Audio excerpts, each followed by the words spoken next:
TED Talks, the official TED Guide to Public Speaking by Chris Anderson. Picture this. A woman steps into the spotlight.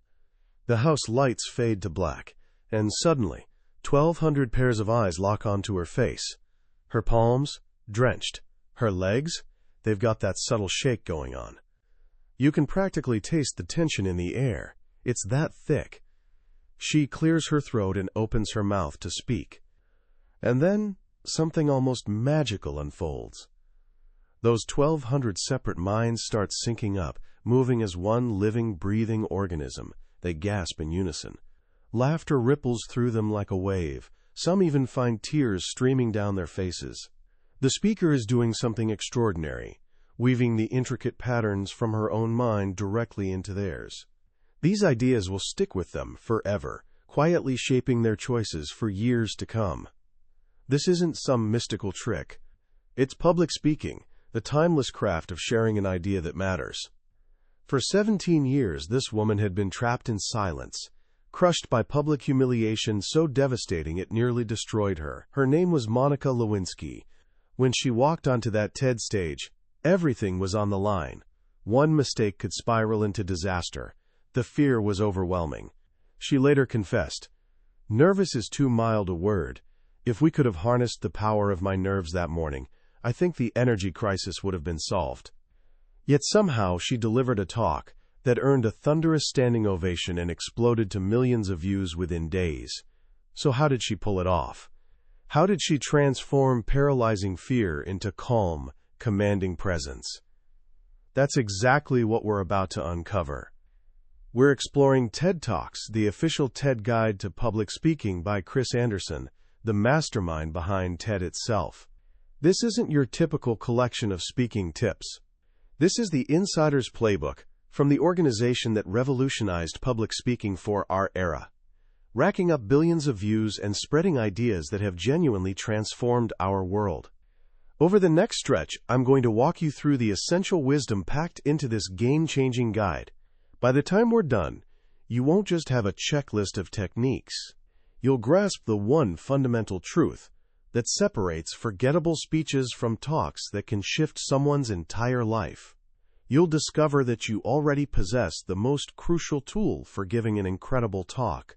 And you'll see why mastering the art of sharing your ideas isn't merely a career booster. It's a gateway to living a richer, more meaningful life. So settle in. Silence those notifications, because we're about to ignite something powerful. Picture yourself thousands of years ago, sitting around a crackling campfire. The flames dance against the night sky. An elder stands, their face glowing in the firelight, and begins weaving a tale. As the story unfolds, everyone listening visualizes the same scenes. They share the characters, emotions. For those brief moments, separate minds merge into something collective, experiencing a kind of shared consciousness. This, Chris Anderson explains, is where public speaking was born. It's an art form hardwired into our brains. And today, that campfire has expanded to encompass the entire planet. Thanks to the internet, one person on one stage can beam an idea into millions of minds, igniting a blaze that spreads from screen to screen, thought to thought. This has sparked what Anderson calls a renaissance in public speaking. And here's the exciting part. These skills are absolutely teachable. You're not born with some magical gift. It's a craft you can develop.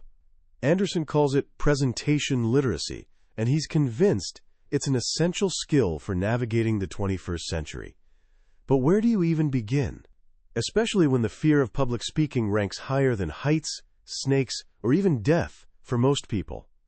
The fear is genuine because the stakes feel enormous. We're social creatures, and we instinctively sense that what happens on a public stage can reshape our reputation, our relationships, our entire trajectory. But here's Anderson's first brilliant insight. You can harness that fear as rocket fuel. It becomes the force that drives you to prepare like your life depends on it. Monica Lewinsky channeled her intense anxiety into focus. She clung to her core message, silently repeating, "This matters." She held on to the purpose of her speech like it was keeping her afloat. Which brings us to the single most crucial concept in the entire book. The one thing that truly counts in public speaking isn't confidence, stage presence, or having a silky smooth voice. It's having something genuinely worth saying. Your primary mission as a speaker, Anderson insists, is to offer your audience a gift, and that gift is an idea. An idea is anything capable of shifting how people perceive the world. It doesn't need to be a groundbreaking scientific discovery. It might be a simple human truth, a striking image, or a personal story carrying a valuable lesson. Your job as a speaker is to take something meaningful to you and reconstruct it, piece by piece, inside your listeners' minds. This represents a massive shift in perspective. So many people approach speaking with a "what's in it for me" mindset. They're chasing applause, recognition, maybe a book deal. Anderson calls this the sales pitch trap, and it's the fastest route to losing your audience. They sense the manipulation and immediately shut down. Your role is to give, not take. Generosity has magnetic pull. When you genuinely focus on delivering value, people feel it, and their minds open to you. But what if you're thinking, "I don't have anything worth sharing"? You haven't invented lion lights like Richard Tourer, that 12-year-old Maasai boy who taught himself electronics to protect his family's cattle from predators. Richard was painfully shy, his English was rough around the edges, and yet he delivered a TED Talk that captured every heart in the room. Why? Because he had something valuable to share, and he shared it authentically, as his complete, unpolished self. Your goal isn't channeling Winston Churchill, it's being you. If you're a scientist, embrace that. If you're an artist, own it. If you can hold a conversation with friends over dinner, you've got the foundation for public speaking. The truth is, you probably have far more worth sharing than you imagine. You've lived a life that's uniquely yours. There are experiences and insights that only you possess.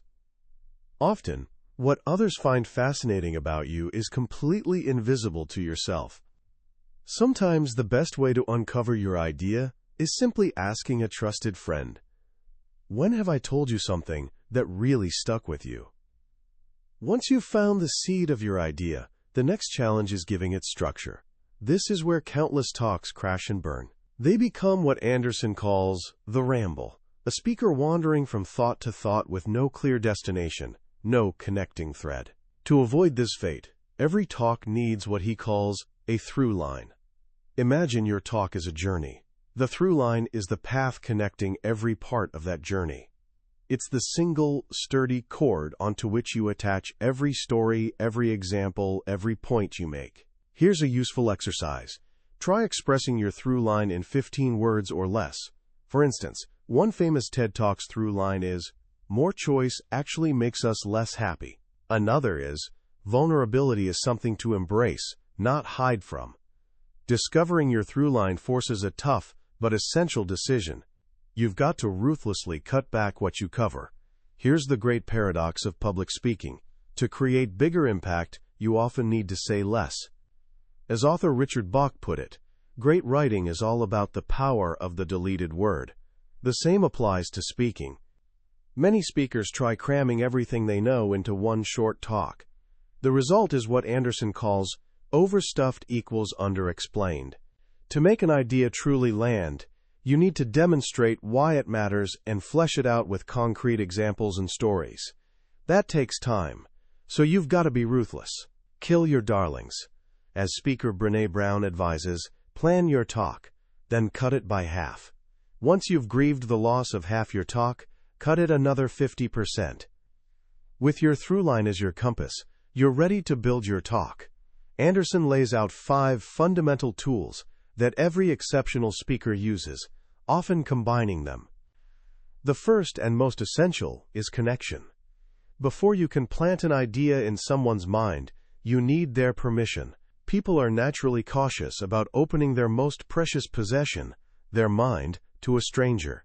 Your first task is disarming their skepticism and building genuine trust. How? Sometimes it's as simple as walking confidently onto the stage, making eye contact with a few individuals, and offering a warm, authentic smile. Humans are wired to detect trustworthiness in each other's eyes. A genuine smile triggers mirror neurons in listeners' brains, creating an instant, unconscious bond. Another powerful connection tool is showing vulnerability. It's like walking into a room and opening your coat to prove you're unarmed. Everyone relaxes. When neurosurgeon Sherwin Nuland gave a talk on electroshock therapy's history, he ended by revealing something he'd never shared publicly.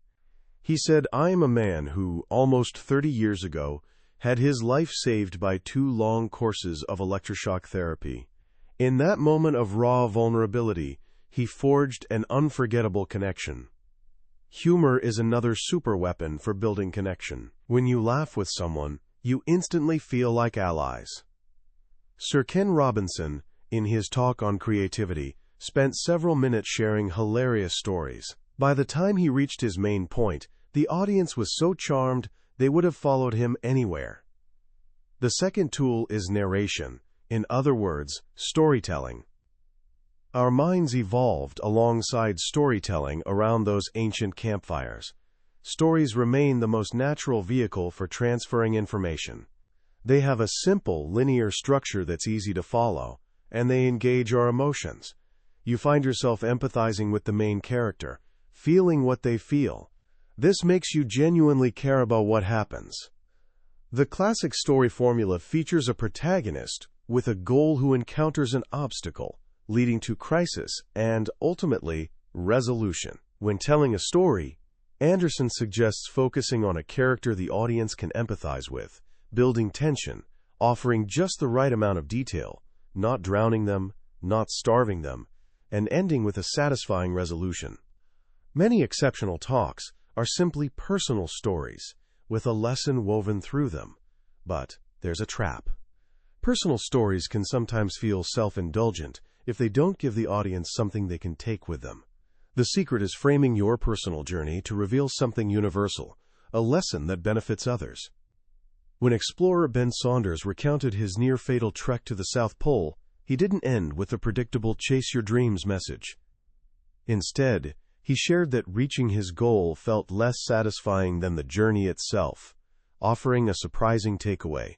Find contentment in the present moment, not in some future achievement.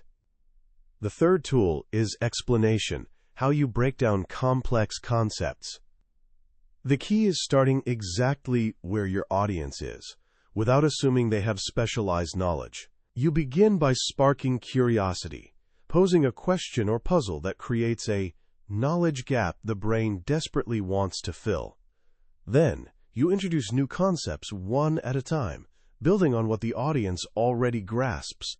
Your most powerful tools here are metaphors and examples. A metaphor connects a new, complex idea to something the listener already understands. When Dan Gilbert explained synthesized happiness, he called it our psychological immune system. We all understand what a physical immune system does, so this metaphor instantly made the new concept click. The biggest obstacle to good explanation is what's called the curse of knowledge. We forget what it's like not knowing something we know intimately. We toss around jargon and assume everyone shares our context. The only way around this is practicing your explanation on people outside your field and begging them for brutally honest feedback on anything confusing. The fourth tool is persuasion. While explanation builds a new idea, persuasion first requires some demolition work. You need to convince the audience that their current worldview isn't quite accurate before you can rebuild something better. To accomplish this, you first need to prime their minds. Priming means gently nudging someone toward your perspective before making your main argument. You might use a relatable story, a shocking statistic, or a thought experiment. Cognitive scientist Steven Pinker wanted to persuade his audience that, contrary to popular belief, violence has been declining for centuries.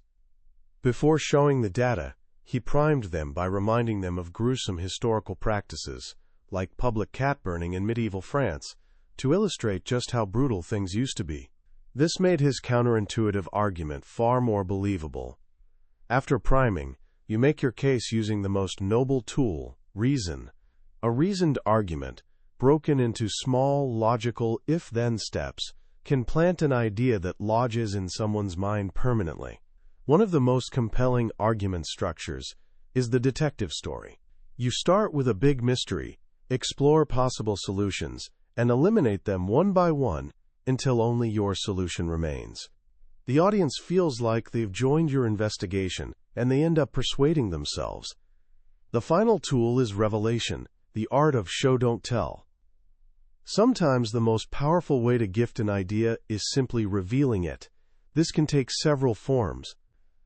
There's the Wonder Walk, a journey through stunning images or creations. This works beautifully for artists, designers, or scientists. Marine biologist David Gallo took his audience on a wonder dive, revealing a series of bioluminescent deep-sea creatures so bizarre they looked like aliens. Then there's the dynamic demo, revealing new technology or an invention live on stage. When Jeff Hand demonstrated the first multi-touch interface in 2006, 2 years before the iPhone, you could hear audible gasps as he pinched, zoomed, and swiped on a screen for the first time. He was offering them a glimpse of the future. And finally, there's the dreamscape, painting a picture not of the world as it is, but as it could be. This is what Martin Luther King Jr. accomplished with his "I Have a Dream" speech. He shared a vision so compelling it changed history. To do this effectively, you must paint a bold picture of an alternative future in a way that makes others yearn for that future too. So you've got your idea, your through line, and your tools. Now comes the hard work, preparation.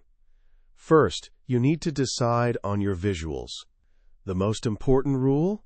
No slides beat bad slides. Avoid the classic PowerPoint trap, a headline followed by bullet points of text.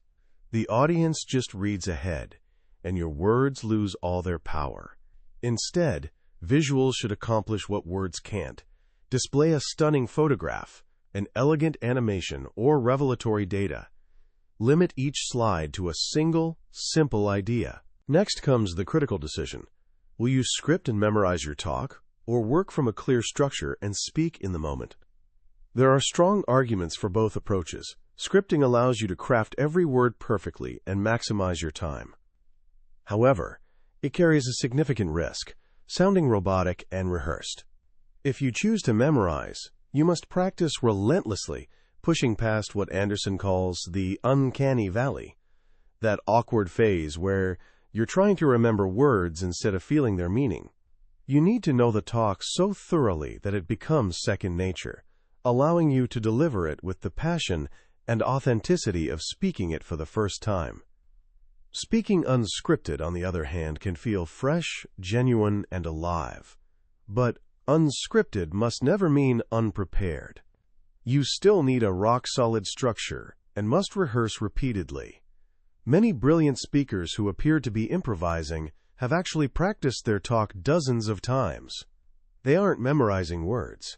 They're internalizing the structure, the transitions, and the key points until they flow naturally. Whichever path you choose, rehearsal isn't optional. Steve Jobs rehearsed for hours before every Apple launch.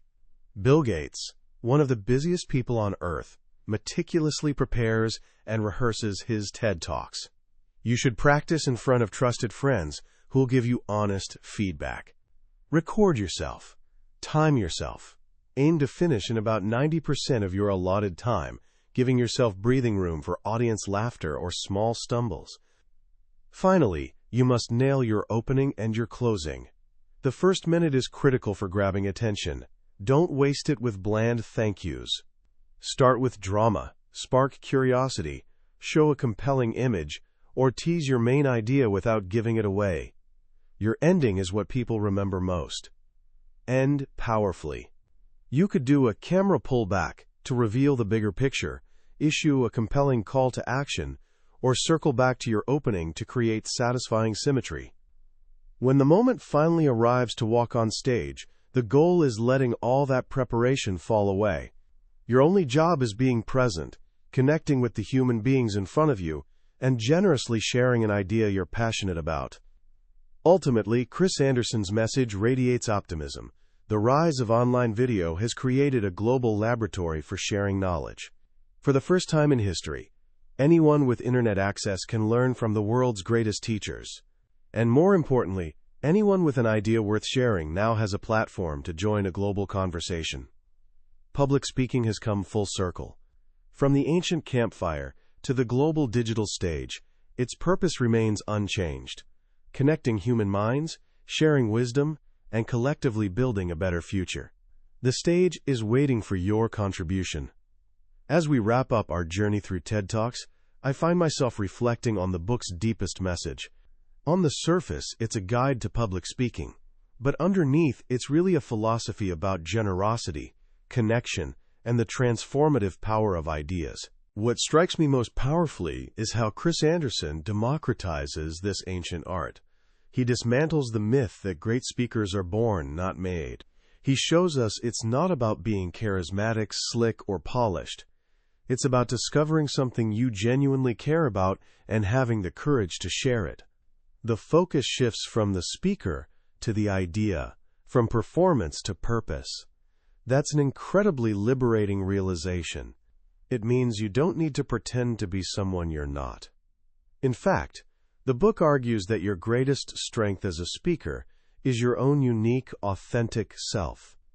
This book matters more than ever because we inhabit a world drowning in information, but starving for wisdom and genuine connection. We're bombarded with sound bites, headlines, and angry tweets. A great talk cuts through that noise. It's an act of profound communication that asks for our focused attention and, in return, offers us a fresh way of seeing the world. It reminds us that behind the screens and arguments, we're all human, driven by the same fundamental hopes and fears. So how can you start putting these powerful ideas into practice right now? Here are a few simple actions you can take today. First, find your through line. Think of a topic that genuinely excites you. Maybe a hobby, a cause you believe in, a lesson life taught you. Try distilling the core message into a single sentence, no more than 15 words. This simple exercise forces clarity and is the essential first step to building any compelling talk. Second, practice telling one story. It doesn't need to be some grand, dramatic life story. It can be a small, personal moment. Tell it to a friend or family member, but with intention. Try connecting with them, making them feel what you felt. See if you can draw a simple universal lesson from it. This is the heart of narration, and it's a muscle you can strengthen. And third, become an active student of exceptional talks. The next time you watch a TED Talk, and the book references dozens of brilliant ones, don't just be a passive viewer. Watch it with Anderson's toolkit in mind. Look for the through line. Identify how the speaker builds connection, uses metaphors, or ignites curiosity. Deconstructing the magic is the best way to learn how to create it yourself.